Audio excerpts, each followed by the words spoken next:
11th class में आप सभी छात्रों का स्वागत है। 11th में आज हम मैथमेटिकल टूल्स का लास्ट क्लास लॉगरिथम के बारे में थोड़ा बताना चाहते हैं। इसके बाद हम मेन जो हमारा सिलेबस कहिए मैकेनिक्स यानी मोशन पार्ट, कैनामेटिक्स का मोशन हम शुरू करेंगे। तो आइए शुरू करते हैं। यहाँ पर देखिए लॉगरिथम।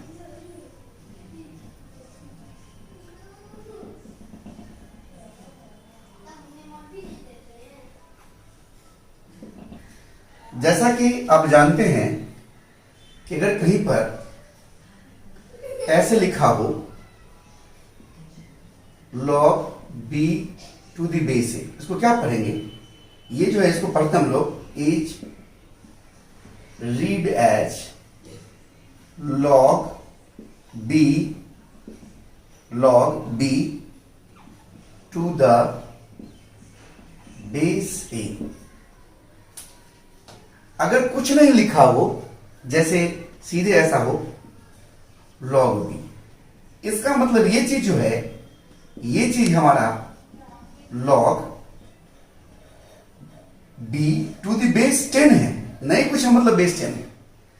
जब बेस लिखा है तो जो लिखा है वो बेस है, यहां a बेस है, लेकिन यहां कुछ नहीं लिखा मतलब बेस 10 है। ध्यान रहे, जब कुछ नहीं लिखा हो तो बेस 10 है। आप जैसा कि जानते हैं कुछ फॉर्मूला पहले से, log अगर m इंटू n रहे तो आप झट से उसको लिख सकते हैं log m plus log n। यहां पर बेस नहीं कुछ है मतलब 10 बेस है। अगर कुछ बेस रहता तो बेस रहता। अगर हम बेस यहां अगर a डाल दे तो यहां बेस a रहेगा।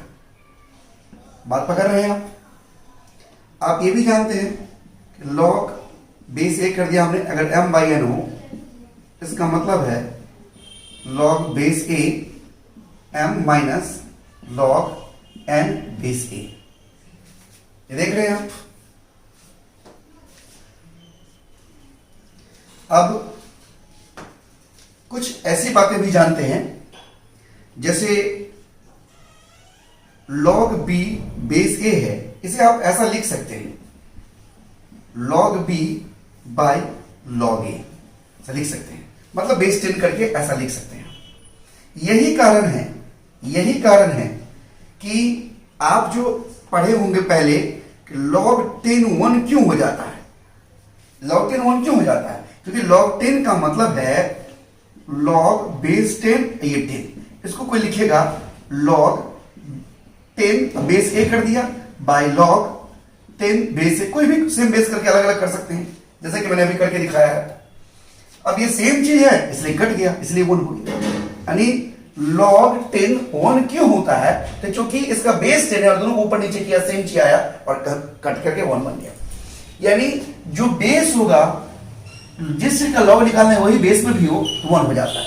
यानी कह सकते हैं यहां से एक और एग्जांपल कि log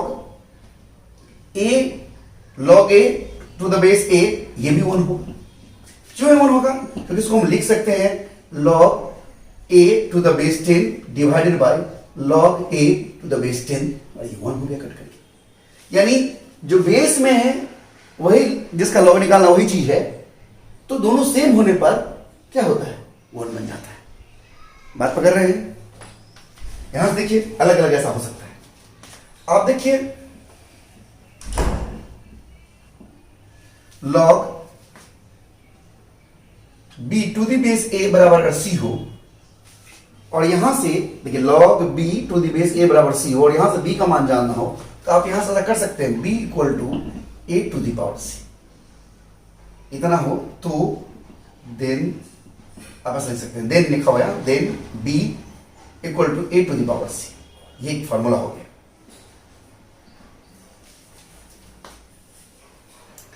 आप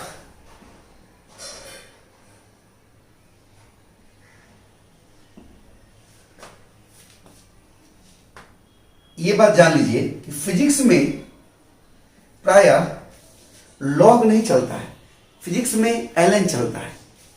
इन फिजिक्स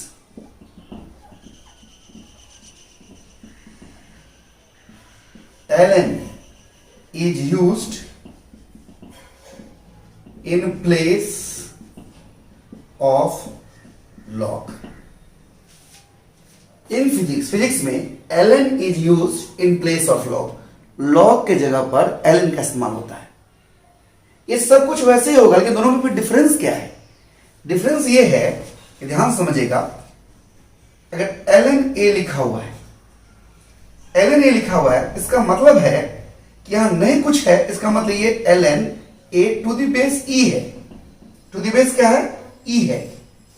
Where e क्या है? Where e क्या है? एक्सपोनेंशियल है। e क्या है? ये एक्सपोनेंशियल। इसका मान 2.71 और भी समथिंग कुछ होता है, लेकिन 2.71 रफली हम लोग यूज करते हैं। तो ln a लिखा हुआ है, मतलब ln a to the base e है। जैसे यहां पर ln b लिखा था तो हमने कहा, यहां log b लिखा हुआ था तो हमने कहा कि log b to the base 10 है। वैसे यहां ln a लिखा हुआ है, इसका मतलब ln a to the base e है। अब देखिए कैसे हम ln a को कन्वर्ट करेंगे। हमारा एक पॉइंट हुआ, एक दूसरा देखिए, ln a लिखा हुआ है, इसको log में बदलना है अगर हमको, तो 2.303 से मल्टीप्लाई कर देंगे तब इसको हम log a लिख सकते हैं। यानी ln को log में बदलने के लिए 2.303 से मल्टीप्लाई करना पड़ता है। ये बात अच्छी तरह से दिमाग में रखा जाए। एक और बात समझिए, जैसे ln, अभी log में बात करते हैं, उसी तरह log में कर ln b to the base a पर पावर c हो, तो इसे आप लिख सकते हैं, यहां पर जो पावर है वो पीछे आ जाएगा, c log b to the base a। ऐसा आप लिख सकते हैं। बात समझ रहे हैं? log b to the base a पर पावर c हो तो पावर को मल्टीप्लीकेशन में लिख सकते हैं। ये हमेशा ध्यान रखिएगा। जैसे एक छोटा सा एग्जांपल देखिए, log 100 है, इसे आप क्या लिख सकते हैं? log नहीं कुछ मतलब बेस 10 है, 100 मतलब 10 पर पावर 2 कर दें तो 100 बन जाएगा। इसको आप लिख सकते हैं पावर के पीछे 2 log 10 बेस 10, और ये 10 बेस 10 तो सेम होने पर क्या होता है? 1 हो जाता है, यानी क्या होगा? 2। देख रहे हैं आप? तो ये लॉ की छोटी मोटी बातें थी जिसे आप नोट कर लीजिए अभी। और हम मेन चीज मैकेनिक्स में, काइनेमेटिक्स में हम लोग मोशन की शुरुआत अभी करेंगे। पहले आप इसे नोट कर लीजिए।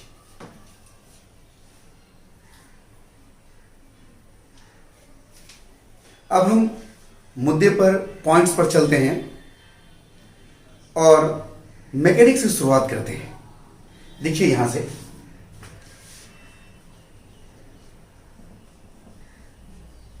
मैकेनिक्स,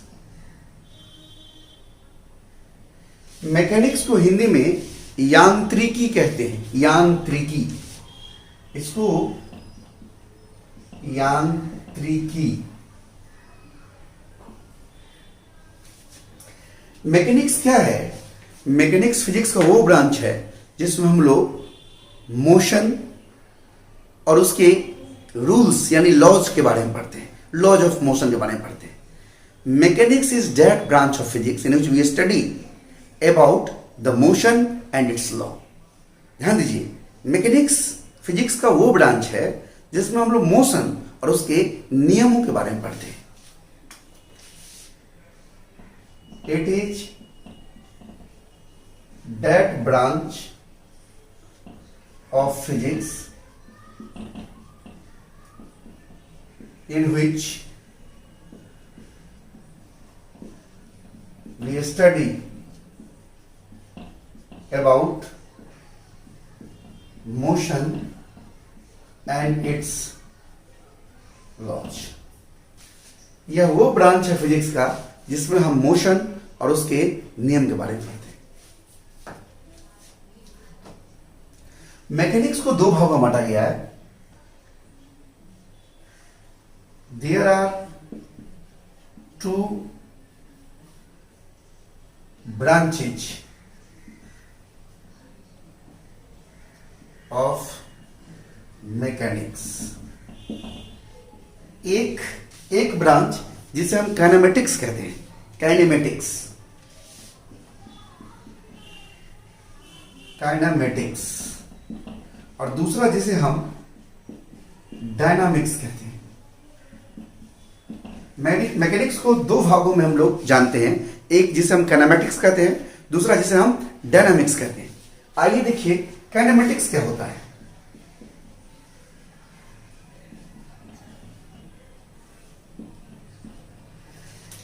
काइनेमेटिक्स वो ब्रांच है जिसमें हम लोग मोशन के बारे में तो पढ़ेंगे, लेकिन मोशन का कारण नहीं जानेंगे, without knowing cause of motion. It is that branch of physics in which we study about the motion without knowing cause of motion. ध्यान दीजिए,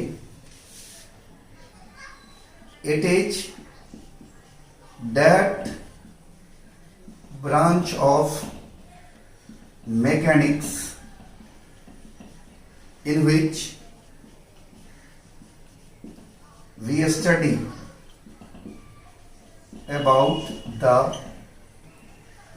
motion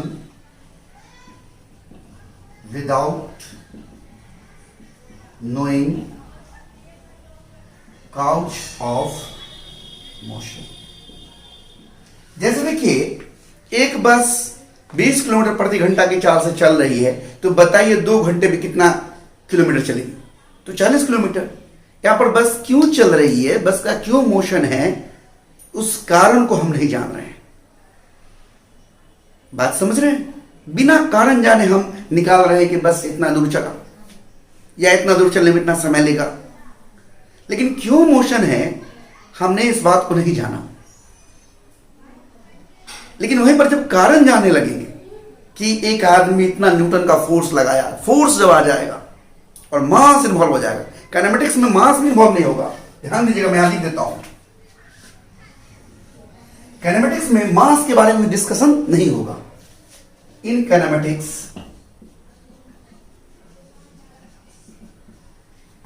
force and mass are absent. इसमें फोर्स और mass की बातें नहीं होगी, क्योंकि force ही motion का कारण होता है और कारण मुझे जानना नहीं है। बिना फोर्स के स्टेट में चेंज नहीं होता है, गति की अवस्था में परिवर्तन नहीं होता है, स्टेट ऑफ मोशन में बदलाव नहीं होता है। तो यहां पर हम फोर्स की बात नहीं करेंगे काइनेमेटिक्स में, और न ही मास की बात करेंगे। वही फोर्स और मास जब आ जाएगा, इन्वॉल्व हो जाएगा, तो डायनामिक्स हो जाएगा। तब वहां पर कारण पता चलने लगा कि इतना न्यूटन का फोर्स इतना किलोग्राम का वस्तु पर लगा, तो उसका त्वरण बताइए। तो वहां पर फोर्स को मास से डिवाइड करेंगे तो एक्सेलरेशन यानी त्वरण निकलेगा। बात समझ रहे हैं? यहीं पर डायनामिक्स में जब हम आ जाएंगे,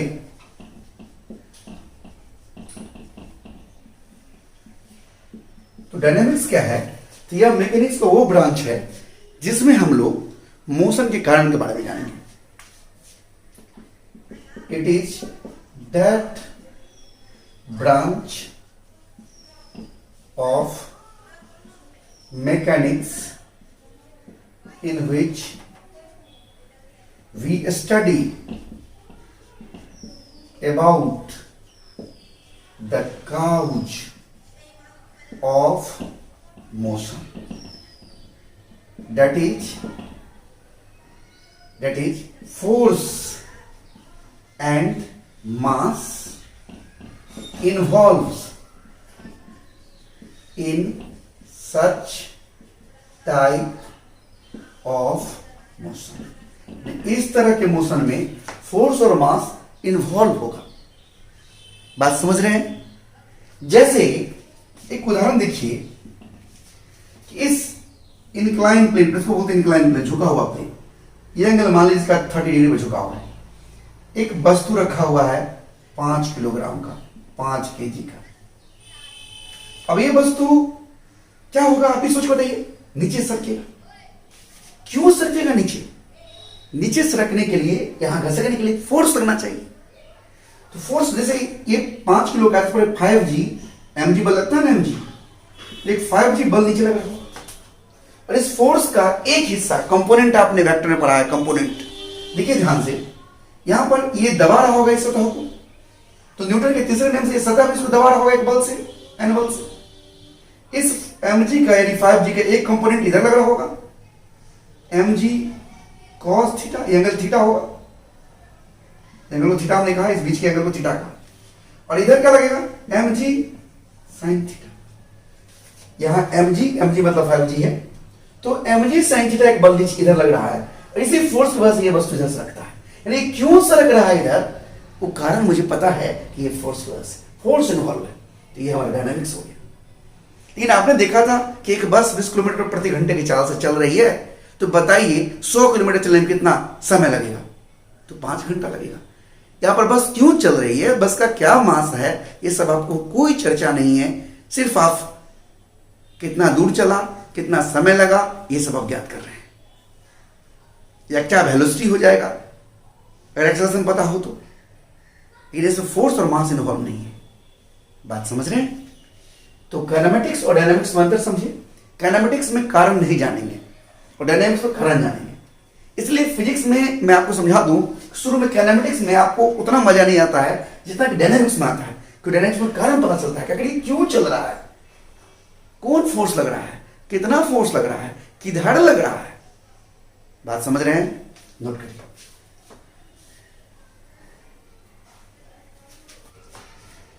तो अभी हम काइनेमेटिक्स की शुरुआत करेंगे, और काइनेमेटिक्स में सबसे पहले ट्रांसलेशनल मोशन के बारे में जानेंगे कि ट्रांसलेशनल मोशन क्या होता है।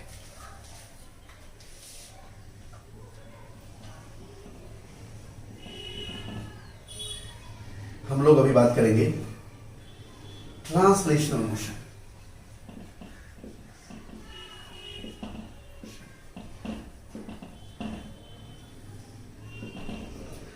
काइनेमेटिक्स के अंतर्गत हम ट्रांसलेशनल मोशन को देखने जा रहे हैं। ये ट्रांसलेशनल मोशन क्या होता है, तो ध्यान दीजिए, कोई भी बॉडी ट्रांसलेशनल मोशन में तब कहलाता है जब उस बॉडी के अंदर जितने पॉइंट्स हो समान समय में समान दूरी खिसके। जैसे मैं यहां से अगर यहां खिसक कर आ जाता हूं, तो मेरा जितना ये कंधा आगे बढ़ा होगा उतना ही मेरा पांव, उतना ही कमर, मेरा नाक, आइज, यानी ऑल पार्टिकल्स इक्वली डिस्प्लेस हुआ, समान समय में समान दूरी खिसका हो उस बॉडी के अंदर का सारा पॉइंट्स, तो हम कहेंगे कि वो जो है ट्रांसलेशनल मोशन है। यानी a body is said to be in translational motion if all points inside it displaced through equal distance in equal time। यानी कोई भी बॉडी ट्रांसलेशनल मोशन में तब कहलाता है जब उसके अंदर का सारा पॉइंट्स समान समय में समान दूरी से खिसके। उदाहरण के रूप में देखिए, ये एक बॉडी है जो मान लीजिए कि एट टी समय पर यहां पर है, इस जगह का नाम ए देते हैं, इस जगह पर है, इसके अंदर कुछ पॉइंट्स है पी क्यू आर, मैंने 3 पॉइंट्स लिखा है। कुछ देर बाद ये बॉडी खिसक कर ध्यान दीजिएगा, ये बॉडी खिसक कर यहां आ गया,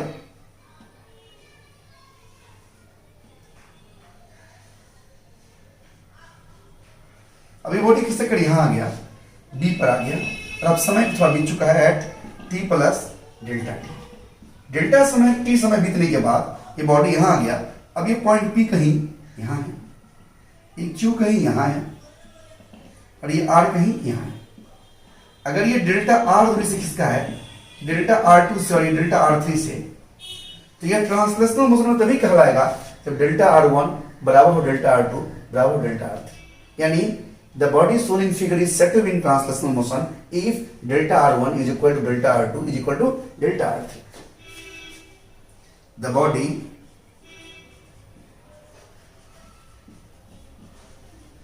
shown in figure is said to be in translational motion if delta r1 equal to delta r2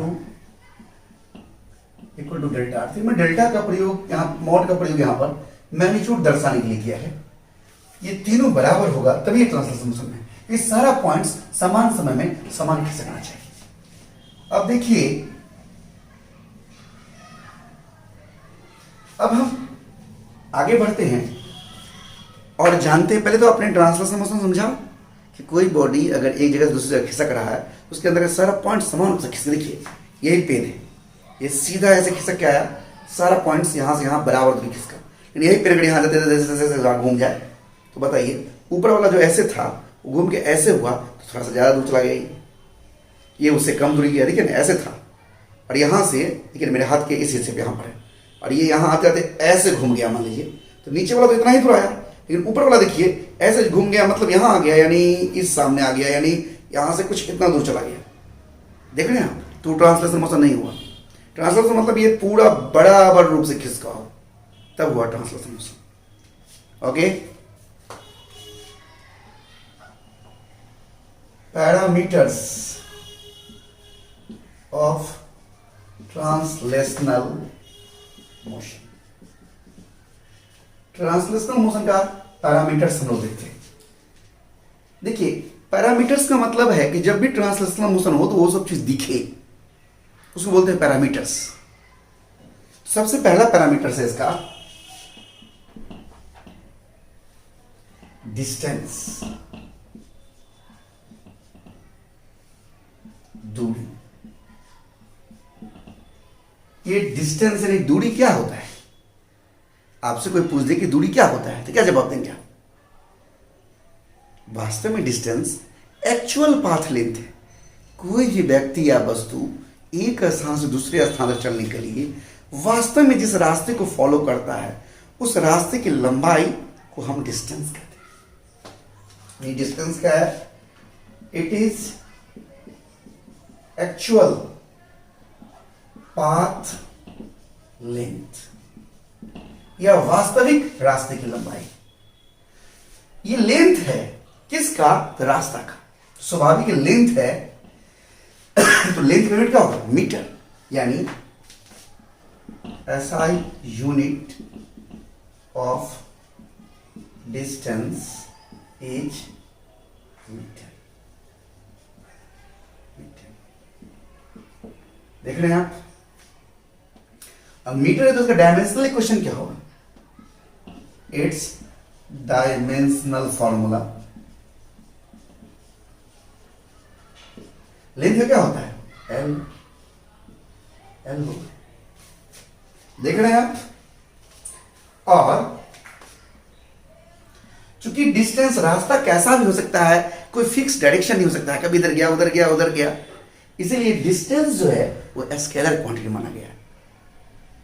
इसको आप अलजेब्रिकली जोड़ सकते हैं। 5 मीटर में 3 मीटर जोड़ेंगे तो 8 मीटर ही होगा, लेकिन वेक्टर में आपने देखा था कि 5 और 3 को जोड़ेंगे तो अधिक से अधिक 8 होगा और कम से कम 5 - 3 यानी 2 होगा।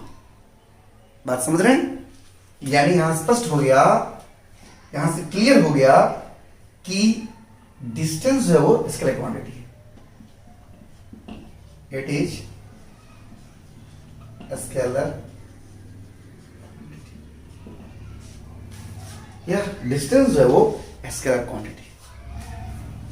आइए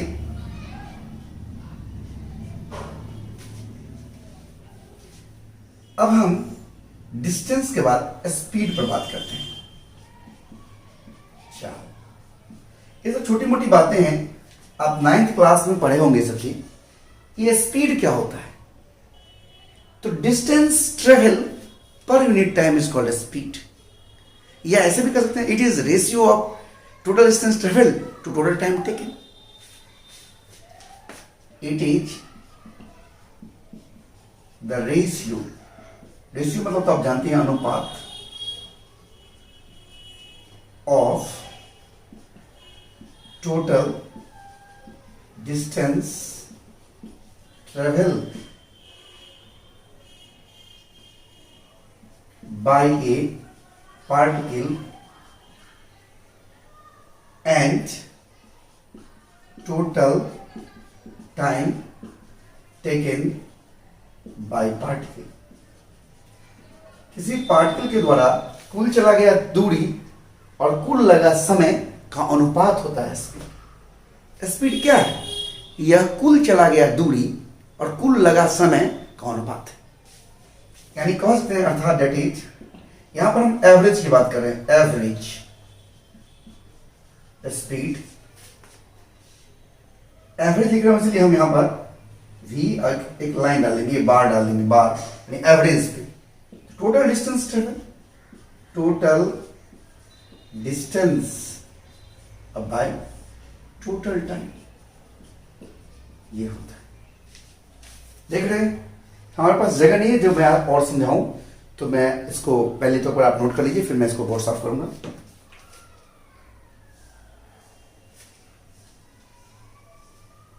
तो अभी आपने देखा था कि एवरेज स्पीड जो हमारा आया था, शॉर्ट में ऐसे लिख दिया एवरेज स्पीड, यानी v और एवरेज का रेफरेंस हमने डाल दिया था। ये जो था हमारा वो total distance by total time, ये था ना। अब देखिए यहां से समझिए, अगर ये जो टोटल टाइम को थोड़ा सा मैं ऐसे लिख दूं, average v equal to total distance को मैं डेल्टा s से लिखता हूं, डेल्टा s। अब सोचो मैं डेल्टा क्यों लगा के लिखे, ऐसे समझिए ना कि मान लीजिए कि कोई व्यक्ति यहां है, a पर है और हम इसको o से देख रहे हैं। तो अभी हमसे ये दूरी इसका मान लीजिए कुछ है, कुछ दूरी है, इस रास्ते पर, अगर ये रास्ता है, ये रास्ता ऐसे है ए से बी तक, तो मान लीजिए यहां से यहां तक का जो दूरी है, ओ से ए तक का जो ये दूरी है, रास्ते की लंबाई जो है वो मान लीजिए कि s1 है, रास्ते की लंबाई। और वही व्यक्ति यहां से ए से चलकर, ये व्यक्ति ये शुरू में मान लीजिए कि t समय पर था,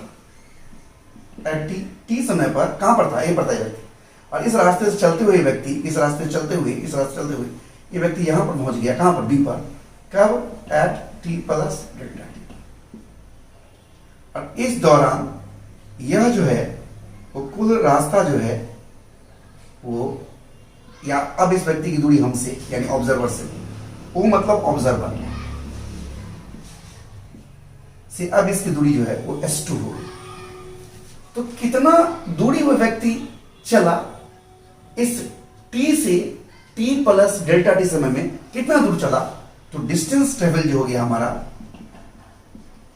डिस्टेंस ट्रेवल वो क्या होगा? तो फाइनल दूरी, अब में से शुरू दूरी घटा दीजिए, इसी को हम लिखते हैं डेल्टा एस, यानी total distance travel delta S. समझ रहे हैं? व्यक्ति ए पर था टी समय पर और बी पर पहुंच गया टी प्लस डेल्टा टी समय पर। इस व्यक्ति की दूरी शुरू में ऑब्जर्वर से, यानी जो देख रहा है, मान लीजिए मैं दिख रहा हूं तो मैं यहां हूं ओ पे, तो हमसे शुरू में s1 था और बाद में इस रास्ते से चला और उसकी दूरी s2 हो गई। तो कितना दूर चला वो? तो डेल्टा एस दूर चला। और टोटल टाइम कितना लिया? डेल्टा टी लिया। अब देखिए ये हमारा एवरेज स्पीड निकल गया। If delta T equal to 1 हो जाए, इसका मान 1 ले लें, तो एवरेज वेलोसिटी जो है वो कितना हो जाएगा? डेल्टा हो। यानी ध्यान दीजिएगा, जब डेल्टा टी 1 हो गया, इस समय अंतराल जब इकाई हो, तो इकाई समय में जो दूरी है, जो दूरी चला, डेल्टा एस दूरी चला है ए से बी तक में, ये व्यक्ति ए से बी तक में कितना दूर चला है? डेल्टा एस दूरी, ये डेल्टा एस दूरी ना, s2 माइनस s1। तो जितना दूर चला वही दूरी एवरेज स्पीड है। गौर करिए, जब समय इकाई हो, समय 1 ले लिया, तो delta S equal to average velocity v, यानी यहां से हम कह सकते हैं 10 distance travel per unit time is called speed. यानी चाल किसे कहते हैं? तो इकाई समय में तय की दूरी को, इकाई समय इकाई है, तब जो दूरी चला, डिस्टेंस चला, वही हमारा चार्ज है, स्पीड।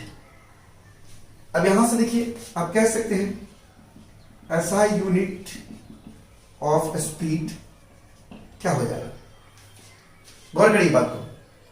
तो स्पीड कैसे खोज रहे हैं आप स्पीड का, तो आप ध्यान दीजिए डिस्टेंस मीटर पर सेकेंड, मीटर पर सेकेंड,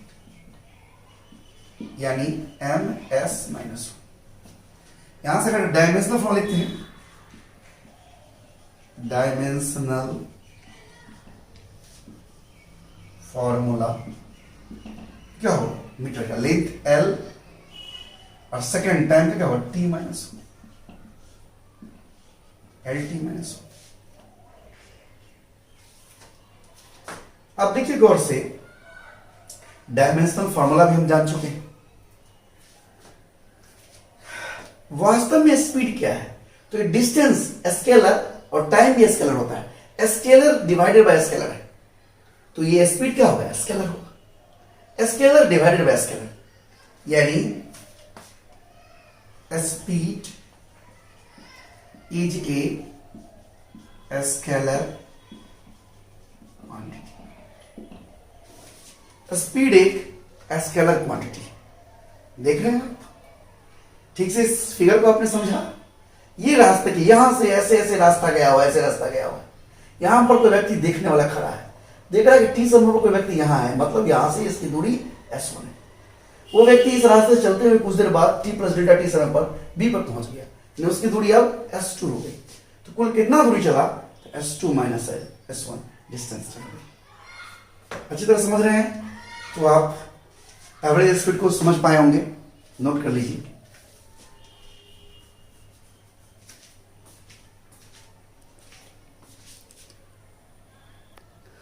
आज यहीं तक रखते हैं, इस सारी पढ़ाई अगली क्लास में।